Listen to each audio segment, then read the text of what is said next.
एक ब्राह्मण परिवार में 7 बहुएं थीं। 6 बहुओं के मायके वाले बहुत अधिक अमीर थे। इसी कारण से ससुराल में उनका बड़ा मान था, लेकिन सबसे छोटी बहू के मायके में कोई नहीं था। इसी कारण से उसे ससुराल में प्रताड़ित किया जाता था। वह अकेली ही घर का सारा काम काज करती, लेकिन फिर भी उसे कोई प्यार नहीं करता था और सभी उसे दुत्कारते रहते थे। 30 त्योहारों पर भी उसके मायके से कोई नहीं आता था, इसलिए ससुराल के लोग उसे बहुत ज़्यादा सताते थे और इससे वह बहुत दुखी रहती थी। इसी तरह से उसके दिन कटते थे। फिर एक दिन करवा चौथ का त्यौहार आया।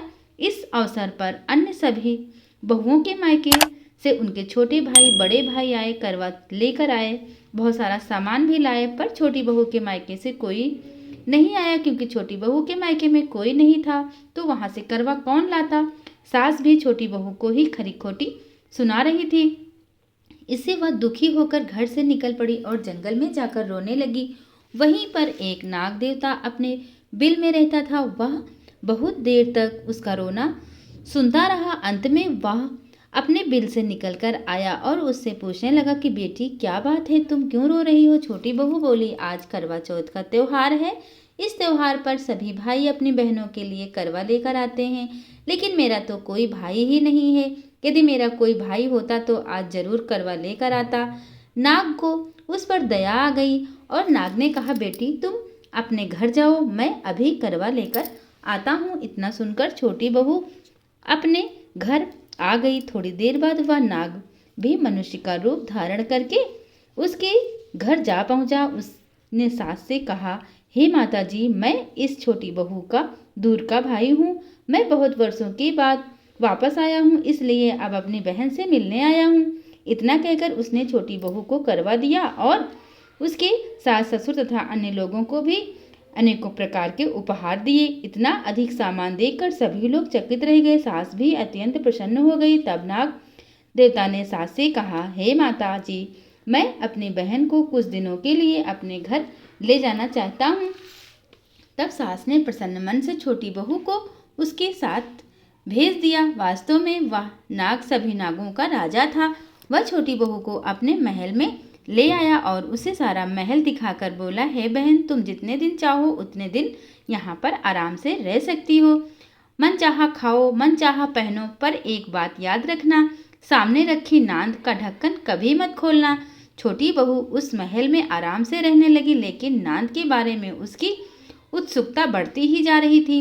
एक दिन जब महल में कोई न था, उसने नांद का ढक्कन खोलकर देखा तो पाया कि उस नांद में नागों के अनेकों छोटे छोटे बच्चे इधर उधर रेंग रहे हैं। यह देखकर उसने जल्दी से नांद ढक दी, लेकिन उसकी जल्दबाजी में एक सांप की पूंछ उस नांद के ढक्कन के नीचे आकर कट गई। शाम को जब नागराजा वापस आया तो छोटी बहू ने उसे सारी घटना बता दी और अपनी गलती स्वीकार कर ली। नाग ने भी उसे क्षमा कर दिया।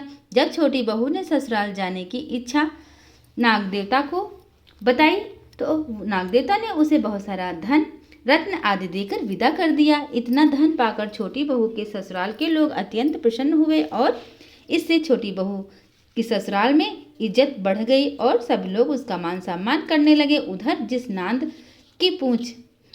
की पूंछ कटी थी, अन्य सभी नाग उसे बंडा बंडा कहकर तंग करते थे। एक दिन उसने अपनी माँ से पूछा, माँ, मेरी पूंछ कैसे कटी है? माँ ने कहा, छोटी बहू के द्वारा नांद का ढक्कन उठाने और जल्दी से रख देने में तुम्हारी पूंछ कट गई थी। तब वह बोला, मैं छोटी बहू से बदला लूंगा। उसकी माँ ने उसे बहुत समझाया कि ऐसा गलती से हो गया था, जानबूझकर। छोटी बहू ने ऐसा कुछ नहीं किया, लेकिन वह नाग नहीं माना। एक दिन वह नाग चुपचाप छोटी बहू के घर में जाकर छुप गया और मौका पाकर उसे काटने की सोचने लगा। तभी वहां पर छोटी बहू तथा उसकी सास आई और आपस में बातें करने लगी। सास ने पूछा, बहू, तुझे सबसे ज्यादा कौन प्यारा है? तब छोटी बहू ने कहा, मुझे तो बंडा भैया ही सबसे ज्यादा प्यारा है। बंडा ने जब यह बात सुनी तो वह अपने मन में सोचने लगा कि जो बहन मुझसे इतना प्यार करती है, मैं उसे ही काटने आया हूँ। मैं कितनी बड़ी गलती करने जा रहा था।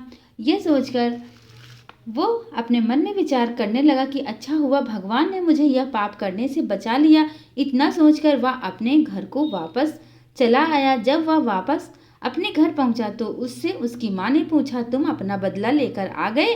बंडा कहने लगा, माँ, वह तो मुझे बहुत प्रेम से स्मरण करती है और मुझे भैया कहकर पुकारती है। इस प्रकार से तो वह मेरी बहन हुई।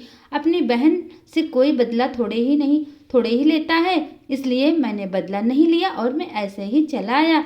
इस प्रकार से वह बंडा नाग और छोटी बहू भाई बहन बन गए। तभी से बंडा भाई प्रत्येक वर्ष करवा चौथ के दिन अपनी बहन के लिए करवा लेकर जाता। बहन भी बड़ी प्रसन्नता पूर्वक करवा चौथ का व्रत करती। इस व्रत के प्रभाव स्वरूप छोटी बहू को अपने ससुराल में मान सम्मान मिलने लगा और सभी सुखी जीवन व्यतीत करने लगे। हे करवा चौथ माता, आपने जिस प्रकार से छोटी बहू को उत्तम फल प्रदान किए, उसी प्रकार से हमें भी उत्तम फल प्रदान करें। इस तरह से ये कहानी समाप्त हुई। दोस्तों, आपको ये कथा कैसी लगी मुझे ज़रूर बताना।